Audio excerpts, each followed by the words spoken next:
शुरुआत करते हैं एक बहुत ही अजीब सी कल्पना से। मान लीजिए कि कल सुबह दुनिया के सारे सर्वर अचानक क्रैश हो जाएं, बाप रे, ये तो एक काफी डरावना ख्याल है। है ना? मतलब इंटरनेट, हार्ड ड्राइव, किताबें, लाइब्रेरी, सब कुछ एक ही झटके में नष्ट हो जाएं। मानव जाति का जो सारा ज्ञान है, जो सारा डेटा है, वो हमेशा के लिए खत्म हो जाएगा। बिल्कुल, हमारी पूरी सभ्यता तो उसी डेटा पर टिकी है। सही बात है। लेकिन दिलचस्प बात यह है कि आज से लगभग 3500 साल पहले भारतीय उपमहाद्वीप में एक ऐसी सभ्यता पनप रही थी जिसने डेटा क्रैश की इस समस्या को हमेशा के लिए सुलझा लिया था। अरे वाह, तो क्या उनके पास कोई अलग तकनीक थी? बिल्कुल। उन्होंने अपना सारा ज्ञान पत्थरों, ईंटों या कागज पर नहीं, बल्कि सीधे इंसान के दिमाग में अपलोड कर दिया था। एक ऐसा ह्यूमन क्लाउड स्टोरेज जिसे श्रुति परंपरा कहा गया। और आज की इस विस्तृत चर्चा में हम इसी अद्भुत व्यवस्था के सबसे गहरे रहस्यों को खंगालने वाले हैं। और सच कहूं तो ये केवल इतिहास का कोई एक पन्ना भर नहीं है।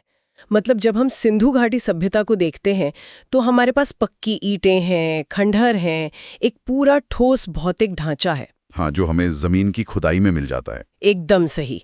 लेकिन उसके बाद जो वैदिक युग आया, उसने अपना पूरा जोर भौतिक इमारतों से हटाकर मानव मस्तिष्क की क्षमताओं को विकसित करने पर लगा दिया। इस चर्चा का मुख्य उद्देश्य भी यही समझना है कि कैसे एक पूरी सभ्यता ने बिना कुछ लिखे विज्ञान, गणित और दर्शन के सबसे जटिल विचारों को पीढ़ियों तक सुरक्षित रखा।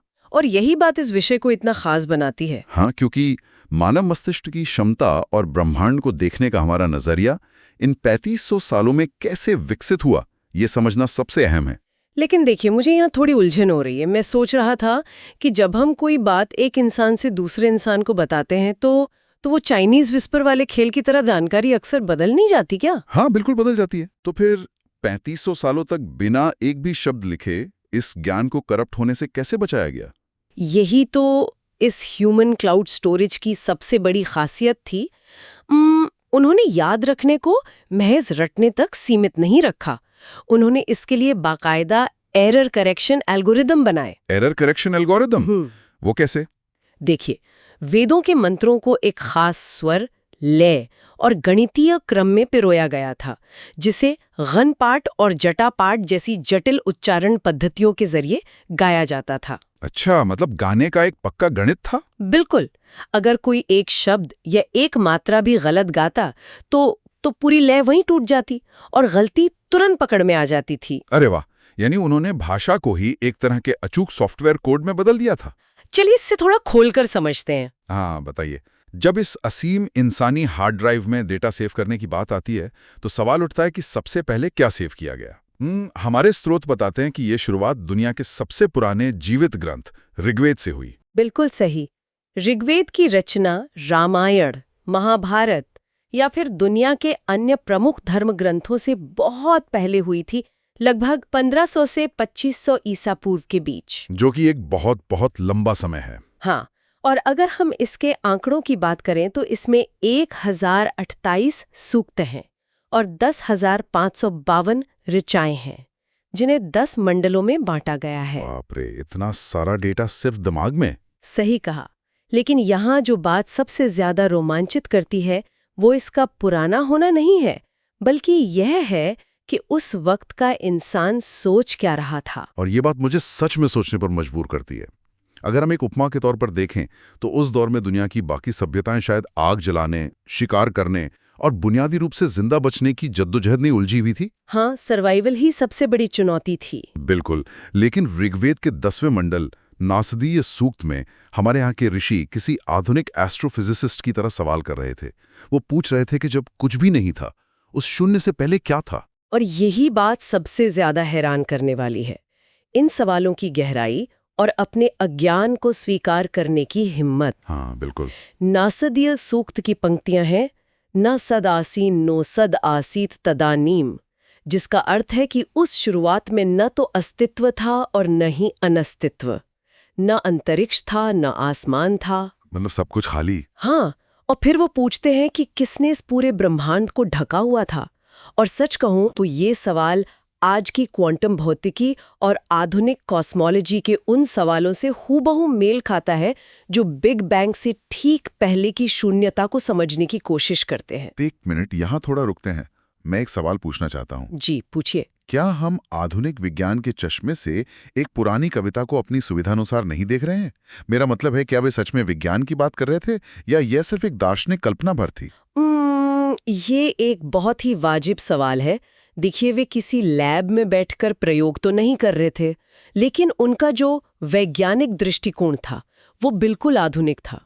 वो कैसे? क्योंकि वे ये दावा नहीं कर रहे थे कि फलाना देवता ने ये दुनिया बनाई है और बस यही अंतिम सत्य है। वे सवाल पूछ रहे थे, वे अज्ञात को स्वीकार कर रहे थे। हाँ, ये बहुत बड़ा फर्क है। नासदिया सूक्त का अंत ही इस संशय के साथ होता है कि शायद ब्रह्मांड को बनाने वाला भी नहीं जानता कि ये सब कैसे शुरू हुआ। ज्ञान की खोज में यही खुलापन विज्ञान की पहली सीढ़ी होता है। ये सच में बहुत सशक्त विचार है। अंतिम उत्तर का दावा न करना ही सबसे बड़ा विज्ञान है। लेकिन जब ब्रह्मांड की उत्पत्ति जैसे इतने भारी भरकम दार्शनिक सवाल उठने लगे, तो समाज को इस असीम ज्ञान को व्यवस्थित करने की जरूरत भी तो महसूस हुई होगी। बिल्कुल हुई होगी। क्योंकि एक ह्यूमन हार्ड ड्राइव में सारा डेटा एक साथ डंप नहीं किया जा सकता था। उसे अलग अलग फोल्डर्स में बांटना जरूरी था। और शायद यहीं से हम इस ज्ञान के 4 वेदों में विभाजन और फिर उपनिषदों के युग की ओर बढ़ते हैं। एकदम सही एनालॉजी दी आपने। इस अपार ज्ञान को मानव जीवन के 4 अलग-अलग आयामों में वर्गीकृत किया गया, जिन्हें हम आज 4 वेदों के नाम से जानते हैं। तो ये 4 फोल्डर्स क्या-क्या थे? पहला है ऋग्वेद, जो दर्शन और ज्ञान का मूल है। दूसरा सामवेद, जो इस ज्ञान को संगीत और ध्वनियों की फ्रीक्वेंसी में ढालता है। आपको जानकर हैरानी होगी कि हमारे भारतीय शास्त्रीय संगीत और सप्त स्वरों की जड़ें इसी सामवेद में हैं। अरे वाह! यानी संगीत ने ही इन मंत्रों को हजारों सालों तक याद रखने में मदद की। बिल्कुल। फिर आता है यजुर्वेद, जो कर्म, यज्ञ और समाज की कार्य प्रणाली की बात करता है। और अंत में अथर्ववेद, जिसका पूरा जोर व्यावहारिक जीवन, चिकित्सा और जड़ी बूटियों पर है। एक कितनी शानदार व्यवस्था है। और ये व्यवस्था कितनी वैज्ञानिक और अचूक रही होगी, इसका एक बड़ा प्रमाण यह है कि यूनेस्को ने साल 2003 में वेदों के इसी सस्वर पाठ को, जिसे वैदिक चैंटिंग कहते हैं, मानवता की अमूर्त सांस्कृतिक विरासत मान लिया है। हाँ, ये हमारे लिए बहुत गर्व की बात है। लेकिन एक बात जो स्रोत सामग्री में बार बार आती है, वो है उपनिषद। वेदों से निकलकर उपनिषदों तक आते आते शिक्षा का पूरा स्वरूप ही बदल जाता है। उपनिषद का शाब्दिक अर्थ है गुरु के पास निकट बैठना। तो क्या इसका मतलब ये है कि ये केवल गुरु के चरणों में बैठकर चुपचाप ज्ञान रटने की कोई प्रथा थी? बिल्कुल नहीं। ये कोई रटंत विद्या का सिस्टम नहीं था, बल्कि उपनिषद बौद्धिक वाद विवाद की सबसे खुले अखाड़े थे। अच्छा, मतलब डिबेट्स होती थी? हाँ, ये एक तरह का पीयर टू पीयर कम्युनिकेशन था, जहाँ शिष्य गुरु से सीधे सवाल करता था, तर्क करता था और दोनों मिलकर निष्कर्ष निकालते थे। ये तो बिल्कुल आज की मॉडर्न एजुकेशन जैसा है। बिल्कुल। कुल 108 उपनिषद माने गए हैं, जिनमें से 12 प्रमुख हैं। और इन्हीं खुले संवादों से निकले हैं उपनिषदों के वो महावाक्य, जो इंसान की चेतना को सीधे ब्रह्मांड से जोड़ते हैं। जैसे बृहदारण्यक उपनिषद का अहम ब्रह्मास्मि, जिसका मतलब है मैं ही ब्रह्म हूं, या फिर छांदोग्य उपनिषद का तत्वमसि, यानी वह तू ही है। सुनने में ये 3-4 शब्दों के बहुत छोटे वाक्य लगते हैं। हाँ, लेकिन इनका अर्थ बहुत गहरा है। वही तो, इनका वजन ऐसा है जैसे वे कह रहे हों कि इंसान इस ब्रह्मांड को सिर्फ बाहर से देखने वाला कोई आम दर्शक नहीं है, बल्कि वो खुद ब्रह्मांड का एक अभिन्न अंग है। और सोचिए, क्या ये बात आज के क्वांटम भौतिकी के सिद्धांतों जैसी नहीं लगती? हाँ, आप क्वांटम मैकेनिक्स के ऑब्जर्वर इफेक्ट की बात कर रही हैं ना? बिल्कुल। वो जो एक बेहद जटिल सिद्धांत है, जो कहता है कि देखने वाला यानी ऑब्जर्वर और जिसे देखा जा रहा है, वो दोनों एक दूसरे से अलग नहीं है। हाँ, मतलब प्रेक्षक की मौजूदगी खुद वास्तविकता को बदल देती है। बिल्कुल सही। उपनिषदों ने 3000 साल पहले यही समझाया था कि तुम्हारी चेतना और ये जो ब्रह्मांडीय चेतना है, वो 2 अलग-अलग चीजें नहीं हैं, वे एक ही हैं। ये बहुत बड़ी वैचारिक छलांग थी, लेकिन यहाँ एक तार्किक सवाल और उठता है। बताइए। कोई भी भूखा इंसान क्वांटम भौतिकी या ब्रह्मांडीय चेतना पर विचार तो नहीं कर सकता ना। तो जो सभ्यता इतने गहरे सूत्र सुलझा रही थी, उसका जमीनी जीवन कैसा था? क्या ये ज्ञान केवल जंगलों में ध्यान लगाने तक सीमित था, या उनका कोई व्यावहारिक समाज और अर्थव्यवस्था भी थी? अगर हम इसे बड़ी तस्वीर से जोड़कर देखें तो कोई भी समाज बौद्धिक रूप से तब तक विकसित हो ही नहीं सकता जब तक उसकी बुनियादी जरूरतें पूरी ना हो रही हों। सही बात है। वैदिक सभ्यता सप्त सिंधु क्षेत्र में फैली हुई थी, जो आज का पंजाब, हरियाणा और उसके आसपास का बेहद उपजाऊ इलाका है। उनकी अर्थव्यवस्था का मुख्य इंजन कृषि और पशुपालन था, विशेषकर गाय। हाँ, गाय का धार्मिक महत्व तो आज भी चर्चा में रहता है, लेकिन उस दौर में ये पूरी अर्थव्यवस्था का केंद्र कैसी बन गई थी? क्योंकि गाय एक ऐसा संसाधन थी जो लगातार पोषण देती थी। दूध, दही, घी ये सब मिलता था। और जो बैल होते थे वो खेती में काम आते थे। जब कृषि में सरप्लस यानी जरूरत से ज्यादा अन्न पैदा होने लगा तो समाज में आर्थिक स्थिरता आई। ओहो। और इसी स्थिरता ने लोगों को केवल पेट भरने की जद्दोजहद से आजाद किया होगा। बिल्कुल। और उन्हें सोचने, पढ़ने और गुरुकुल जैसी निःशुल्क शिक्षा प्रणाली खड़ी करने का समय दिया। गुरुकुल का नाम आते ही गुरु दक्षिणा और एकलव्य के अंगूठे की कहानी भी सामने आ जाती है। हमारी स्रोत सामग्री भी इसे इस युग की सबसे जटिल और विवादास्पद कथाओं में से एक मानती है। और देखिए, ये जटिलता जरूरी भी है। कोई भी प्राचीन समाज पूरी तरह से आदर्श या परफेक्ट तो नहीं होता ना। हाँ, कुछ ना कुछ कमियां तो होती ही है। एकलव्य की कथा आज भी अलग अलग दृष्टिकोणों से देखी जाती है। एक तरफ तो इसे गुरु के प्रति अटूट निष्ठा, समर्पण और परंपरा के चरम उदाहरण के रूप में पेश किया जाता है। और दूसरी तरफ ये सामाजिक भेदभाव, विशेषाधिकार और अवसर से वंचित किए जाने का एक स्पष्ट प्रतीक भी है। और हमारी चर्चा का उद्देश्य यहाँ किसी एक पक्ष को चुनना नहीं है। बिल्कुल नहीं। बल्कि ये समझना है कि दोनों ही दृष्टिकोण इस बात को स्थापित करते हैं कि दार्शनिक ऊंचाइयों को छूने वाले इस समाज में अपनी सामाजिक परतें और अंतर्विरोध भी मौजूद थे। सही कहा। इतिहास को ब्लैक एंड व्हाइट में नहीं देखा जा सकता, लेकिन इसी समाज के एक और पहलू ने मेरी रूढ़िवादी सोच को पूरी तरह से तोड़ दिया, और वो है महिलाओं की स्थिति। हाँ, ये एक बहुत ही दिलचस्प हिस्सा है। अक्सर हम प्राचीन इतिहास को एक घोर पितृसत्तात्मक चश्मे से देखते हैं, जहां माना जाता है कि महिलाएं केवल घर की चारदीवारी तक सीमित थीं। लेकिन ऋग्वेद में लोपामुद्रा और घोषा जैसी महिलाओं का जिक्र है, जिन्हें बकायदा ऋषिकाएं यानी महिला ऋषि कहा गया। और ये केवल कुछ कविताएं लिखने भर की बात नहीं थी।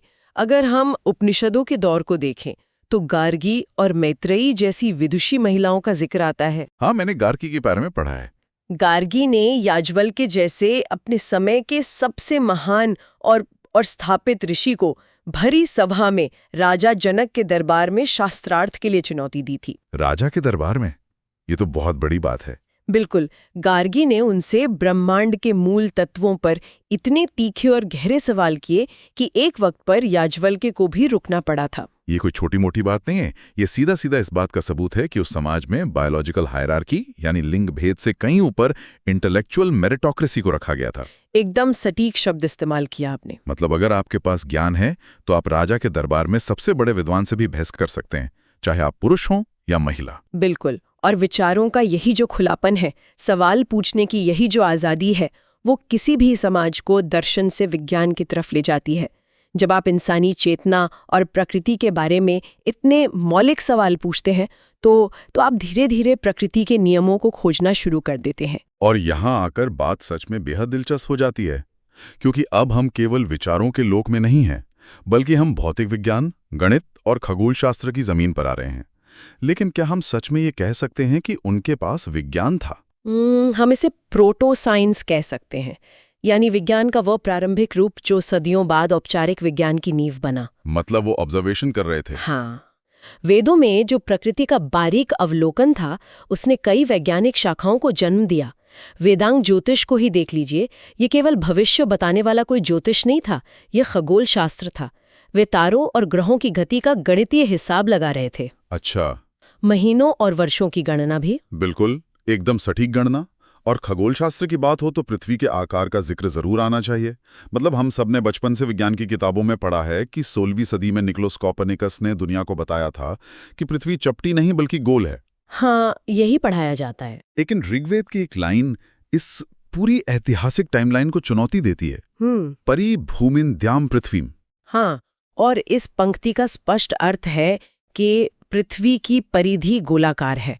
ये कोई दार्शनिक रूपक नहीं था, बल्कि आकाश और धरती के आकार का सीधा अवलोकन था। ये सच में हैरान करने वाला है। और सिर्फ इतना ही नहीं, इसी तरह अथर्ववेद ने मानव शरीर विज्ञान और जड़ी बूटियों के अध्ययन को एक व्यवस्थित रूप दिया, जिसने आगे चलकर आयुर्वेद जैसी दुनिया के सबसे पुरानी चिकित्सा प्रणालियों की नींव रखी। मतलब उन्होंने बीमारियों को सिर्फ किसी देवता का श्राप मानकर छोड़ नहीं दिया। बिल्कुल नहीं, बल्कि उन्होंने प्रकृति में उनके भौतिक और औषधीय उपचार खोजे। लेकिन देखिए, मेरे लिए इस पूरे विस्तृत चर्चा में सबसे बड़ा हैरानी का पल गणित के हिस्से में आया। अच्छा, कौन सा हिस्सा? स्कूल में हर किसी ने पाइथागोरस थ्योरम को रटा है, समकोण त्रिभुज के आधार, लंब और कर्ण के बीच का संबंध। लेकिन स्रोत सामग्री के अनुसार शुल्ब सूत्रों में, जो कि यज्ञ की वेदियां बनाने के ज्यामितीय मैनुअल थे, इस प्रमेय का स्पष्ट उल्लेख मिलता है। हाँ, और वो भी ग्रीक गणितज्ञ पाइथागोरस के जन्म से सदियों पहले।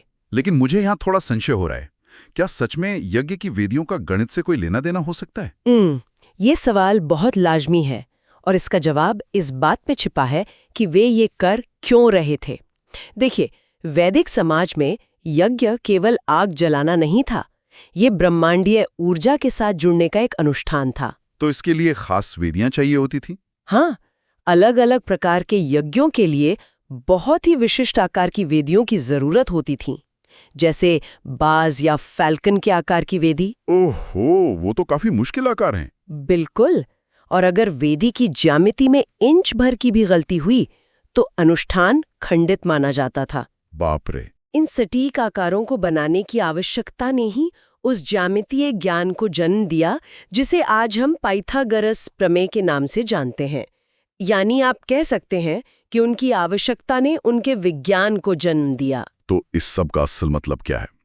जब हम इस पूरी यात्रा को देखते हैं, ब्रह्मांड की शुरुआत पर नासदीय सूक्त के सवाल, उपनिषदों की पीयर टू पीयर डिबेट्स, महिलाओं का शास्त्रार्थ करना और यज्ञ की वेदियों से निकला गणित, ये हमें उस सभ्यता के बारे में क्या बताता है? ये साफ करता है कि वैदिक युग केवल कर्मकांडों या मंत्रों के उच्चारण का दौर नहीं था। बिल्कुल, ये इंसान की उस असीम जिज्ञासा का दौर था जहां वो प्रकृति के रहस्यों को वैज्ञानिक ढंग से सुलझाना चाहता था। और आज के समय में, जहां सूचनाओं की गति बहुत तेज हो गई है, इस चर्चा की अहमियत और भी बढ़ जाती है। हाँ, आज तो हर पल हम पर सूचनाओं की बारिश हो रही है, जिसे हम इंफॉर्मेशन ओवरलोड कहते हैं। सही कहा, हर छोटी छोटी जानकारी के लिए हम गूगल पर निर्भर है।